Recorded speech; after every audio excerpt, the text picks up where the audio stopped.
Marco Rubio is out there. He is the flavor of the day right now.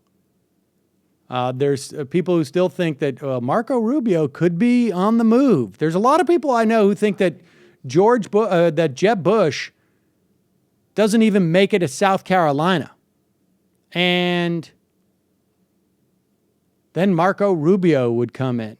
Now, my sense is that people are underestimating just how much. I mean, you know, Marco Rubio, because he's young, he's got new policies, except for their old policies. New young policies, new old policies. He's going to appeal to Latinos because he's from Cuba. Well, aside from the fact that there's a difference between Latinos and Cubans.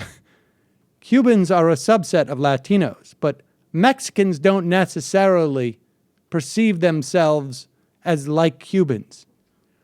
To the extent that Marco Rubio had any traction in the Latino community, it was at one point because he was trying to forge an immigration compromise. But my understanding is that the Latino community feels that he is even worse than those who prevented it from happening because he sold them out. He basically just dried up and shriveled away. But here's Marco Rubio doing his best to lay the groundwork for South Carolina. Because you know what, folks? Christianity is in danger. Here he is on the CBN. We are at the water's edge of the argument that mainstream Christian teaching is hate speech.